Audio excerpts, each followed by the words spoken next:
እኔም ወንድምሽ እንደሆነ የምትፈልጊው? አግኝቼ ነው የምታደርግ። ልጅቷ አስተማማኝ ቦታ ነው ያለችው።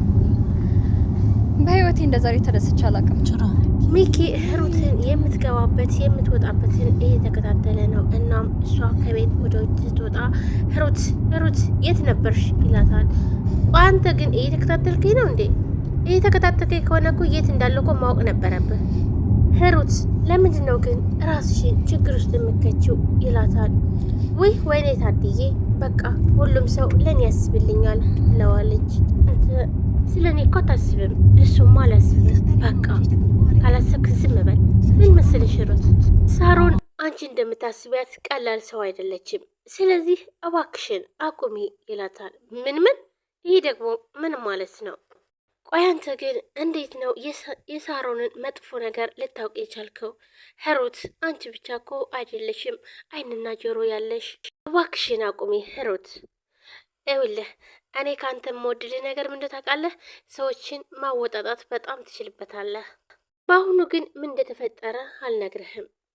ይኸውልሽ ምን እያረግሽ እንደሆነ እኔ በደንብ አውቃለሁ። ሚኪ ቆይ ግን በትክክል እዚህ ቤት ምን ልትሰራ ነው የመጣኸው? የድሮ ፍቅረኛ ከናፈቀችኝስ ብሎ ወደ እሷ ሄዳል።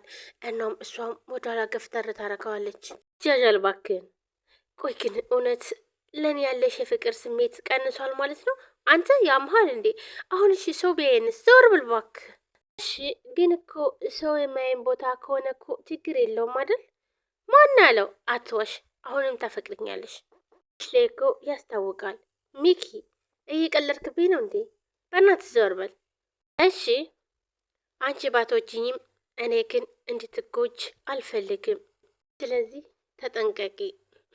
አመሰግናለሁ። አንተ ባትኖር እንደዚህ ማን ያስብልኝ ነበር? አመሰግናለሁ። አንተ ባትኖርልኝ እንጊዜ ማን ያስብልኝ ነበር? ሂሩት እባክሽን ተጠንቀቂ። ሁልጊዜ ጥሩ ቀን የለም። ደም እኮ እንደ ወንድም የሆንክብኝ። አይ ሂሩት፣ እና ታዲያ ፍቅረኛሽ እንደሆንማ እኮ አልፈቀድሽልኝም። ዳነዝ ምን? ስለዚህ የዋሸሽ ነው ማለት ነው? እማዬ ትሙት ትወጂኛለሽ። ደነዝ እኮ አልሽኝ እንዴ? እና እኮ ደነዝ ስድብ ነው። አይ በፊት የምትይኝ እንደዚህ ነበር። አይ ይህ ስድብ ለእኔ ትርጉም አለው። ያኔ አብረን ሳለን ፍቅርሽን የምትገልጭልኝ ደነዝ እያልሽ ነበረ ይላታል። ተበናት ወደዛ አትጃጃል ጅል። እንቲ ደገምሽው እኮ ጅልም ትይኝ ነበር እኮ ይላታል። የማትረባ እንዴ! ይሄ ራሱ አንደኛው ነው። መጨረሻ ላይ ሂሩት ትስቃለች። ለዳዊት ስልክ ይደወልለታል። እናቱ ነበረች። እናውም በር ላይ ህፃን ልጅ ተጥላ እንዳገኘች በሩን ስትከፍተው ህፃን ልጅ እንዳገኘች ትነግረዋለች። እና እሱም በጣም ደስ ይለዋል። እና ታዲያ እማዬ እንዴት አደረግሽ ይላል። አይ አሁንማ እኮ ልጅቷን አንስቼ ወደ ቤት ያመጣውኝ ፈጣሪ፣ በስተመጨረሻም ህፃን ልጅ አገኘውኝ። እናም ሰፈር ያሉት ጎረቤቶች ለፖሊስ አመልክች ይሉኛል። ነገር ግን እኔ ራሴ ያሳድጋታለሁ፣ ምክንያቱም በር ላይ ነው ተጥላ ያገኘዋት ትላለች። ዳዊትም በጣም ደስ ይለውና እሺ በቃ እማዬ እኔም ከጎንሽ ነኝ፣ የሚያግዝሽም ሰው ሰራተኛ እቀጥርልሻለሁ ይላል። እናም በጣም ደስ ብሎት ስልክ እያወራ ያለ ወደ ቤት ይገባል። እናም ሳሮን ሶፋ ላይ ቁጭ ብላ ነበረ። እንዴ ምን ተገኝቶ ነው ይህ ሁሉ ፈገግታ ብላ ሳሮን ትጠይቀዋለች ወንድሟን። ሳሮን እማዬን ካወራው እኮ ሁሌም ደስ ይለኛል፣ ነገር ግን የዛሬው ደግሞ በጣም ይለያል ይላታል። እንዲህ ምን አለችህ? ዛሬ የግቢው በር ተንኳክቶ ህፃን ልጅ በር ላይ በጨርቅ ተጠቅልላ እንዳገኘች ነገረችኝ ይላታል። የምን ህፃን? እኔም ናውቄ ብቻ ህፃኗን ማን አምጥቶ እንደ ጣላቴን በግቢ ብትዙራ ብትፈልግ ነገር ግን ማንንም ልታገኝ አልቻለችም ይላታል። ሳሮን በጣም ይገርማታል። ይህም ሰው ካለ ስትጠይቅ አላየንም፣ የሰፈር ሰውም ጠየቀች፣ ግን ማንም ሊነግራት እንዳላዩ ነው የነገሯት ይላታል። እና ታዲያ ምን አደረገች ትላለች ሳሮን። በጣም ደስ ብሎታል፣ ምክንያቱም ህፃን ልጅ ትፈልጋለች ለመሸጥ ስለምትፈልግ፣ ስለዚህ ይችንም ለማግኘት ትቋምጣለች። ሰፈር ሰውማ ለፖሊስ አመልክች ብሏት ነበር። እሷ ግን ይሄማ ከእግዚአብሔር የተሰጠኝ ጸጋ ነው ብላ ህፃን ልጇን እቅፍ አድርጋ ቁጭ ብላለች ይላታል። አይ በጣም ደስ ብሏታል። እንዲሁም አሁን ትደውልሻለች ይላታል። አይ የዚህ ዘመን ሴቶች ምንም ሳያውቁ ደረስን ይሉና ከዛ ወልደው ይጥሏቸዋል ትላለች። ኧረ ተይ አትፍረጂ፣ አንቺም እኮ ሴት ነሽ ይላታል ዳዊትም። እና ታዲያ እኔ ሴት ብሆንስ? እኔ ጠንቃቃ ሰው ነኝ፣ ልጄን ደግሞ ወልጄ የትም ቦታ አልጥልም ትላለች ሳሮንም። ይገርማል፣ ህፃን ልጅ እየወለዱ በየበር ላይ መጣል የተለመደ ሆኗል ይላል ዳዊትም። ብቻ እኔ ለማንኛውም በጣም ደስ ብሎኛል ይላታል ሳሮን። እጂ አንተ ደግሞ ቆይ ለምንድን ነው ደስ የሚልህ ትለዋለች። እንዲህ ሳሮን እናታችን እኮ በጣም ደስ ብሏታል፣ በዛ ላይ ደግሞ ትንሽዬ እህት ሊኖረን ነው ይላታል። ይሄ ነገር ጥሩ አይደለም፣ ደግሞስ የማንንም ዲቃላ እህቴ ብለህ ልጠራ ነው እንዴ ትለዋለች ሳሮንም። እኮ ለነገሩ ግን ለይቶልሻል፣ ሩት ግን በጣም ደስ ይላታል ብዬ አስባለሁ ይላል ዳዊትም። አብዳቸዋል፣ ይሄ ነገር ጣጣ ሳያመጣ ልጅቷን ወደ መጣችበት መመለስ አለብኝ ትላለች ሳሮን። እንግዲህ ሳሮን እሷ አይደለችም ያገኘቻት እናቷ ነች። ተጥላ የተገኘችውም የእናቷ በር ነች። ነገር ግን መመለስ አለብኝ ትላለች። ምክንያቱም ማን እንደ ጣላት እንኳን አልታወቀም።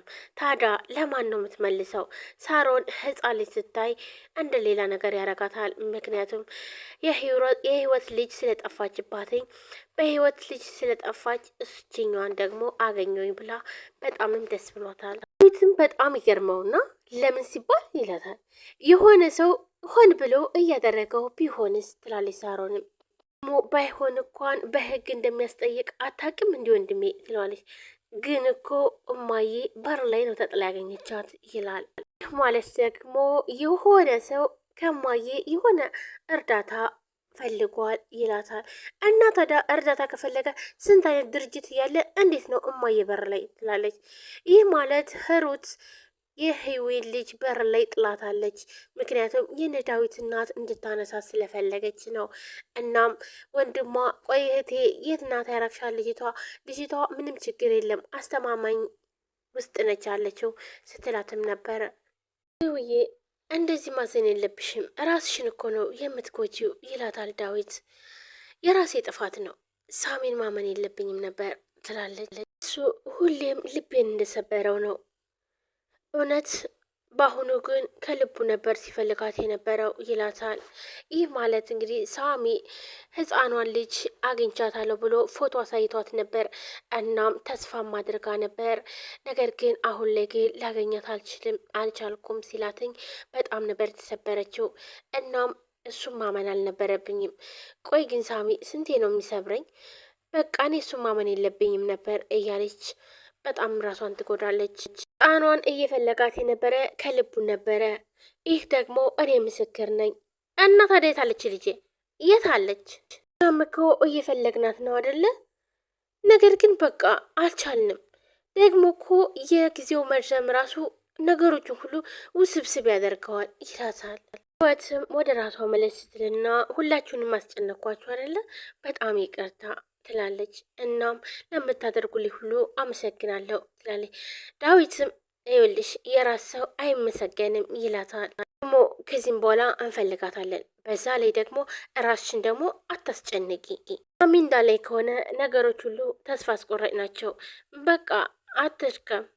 አይ አይታወቅም፣ እንደዚህማ ተስፋ መቁረጥ የለብሽም። ፈጣሪ መልካም ፍቃድ ይሁንና ትገኝ ይሆናል ይላታል ዳዊትም።